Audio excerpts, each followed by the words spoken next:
सभी भक्तों को मेरा सादर प्रणाम। आपका मेरे चैनल आपकी किस्मत भोलेनाथ के हाथ में हार्दिक स्वागत है। तो भक्तों, आज मैं आपके लिए भगवान भोलेनाथ तांडव नृत्य कथा लेकर आया हूँ। तो सभी भक्त इस कथा को प्रेम से सुने। भगवान भोलेनाथ का तांडव नृत्य हिंदू धर्म में एक महत्वपूर्ण कथा है जो भगवान शिव के अत्यंत उग्र और अद्भुत रूप को दर्शाती है। इस कथा का संबंध शिव पुराण से है। यहाँ भोलेनाथ का तांडव नृत्य एक कहानी है। कई हजार वर्ष पहले किशोर कुमार नामक एक राक्षस राजा था जो बड़ा ही बलवान और अहंकारी था। उसने अपनी बलशाली सेना के साथ ब्रह्मा जी की कठिन और घोर तपस्या की।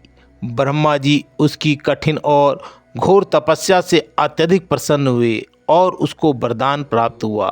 ब्रह्मा जी के वरदान से उसने स्वर्गलोक का उच्च पद प्राप्त कर लिया। उसने सभी देवी देवताओं को पराजित कर लिया और स्वर्ग का राजा बन बैठा। राक्षस राजा बनने के बाद उसने अपनी शक्ति का दुरुपयोग करते हुए संपूर्ण सृष्टि पर अत्याचार किया, जिससे चारों तरफ तीनों लोकों में त्राहिमाम मच गया। देवतागण परेशान हो गए।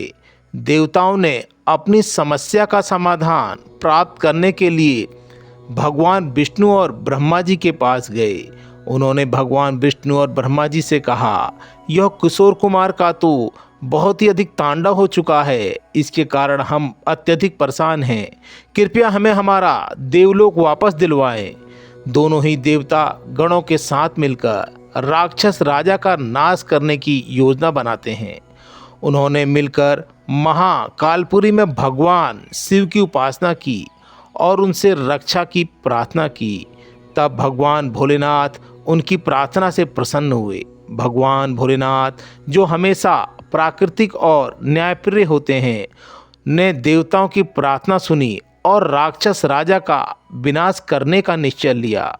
उन्होंने अपने तीव्र रूप में विराजमान होकर राक्षस राजा की सेना को धूमाधाम से नष्ट किया। जब राक्षस राजा ने अपनी पराजय स्वीकारी, तब भगवान शिव ने अपना तांडव नृत्य आरंभ किया। इस नृत्य में भगवान शिव ने अपनी प्राकृतिक और उग्र शक्ति को प्रकट किया और सृष्टि ही सृष्टि, संसार की संसार और संपूर्ण ब्रह्मांड की सृष्टि का साक्षात्कार किया। भगवान भोलेनाथ का तांडव देखकर तीनों लोग कांपने लगे, क्योंकि भगवान शिव के तांडव में उनका अग्र रूप साफ दिखाई दे रहा था। तांडव नृत्य के दौरान भगवान शिव की धारा, उनकी जटाओं का खुला हुआ रूप और उनकी भयंकर अहंकारी दृष्टि सभी को भयभीत कर रही थी।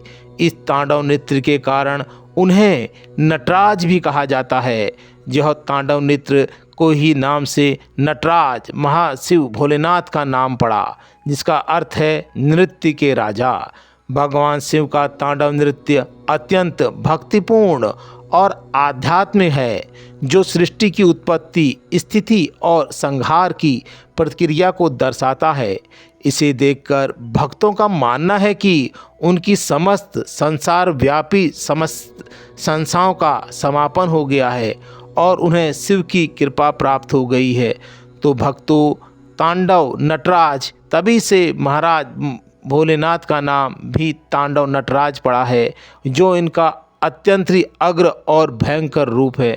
तो भक्तों, यहाँ से शुरू होती है हमारे अद्भुत नृत्य तांडव नृत्य। यहीं से हमारा प्रारंभ होता है, जिसकी देन भगवान भोलेनाथ स्वयं हैं। तो भक्तों, आप सभी मेरे साथ प्रेम से मिलकर बोलेंगे, हर हर महादेव, हर हर महादेव।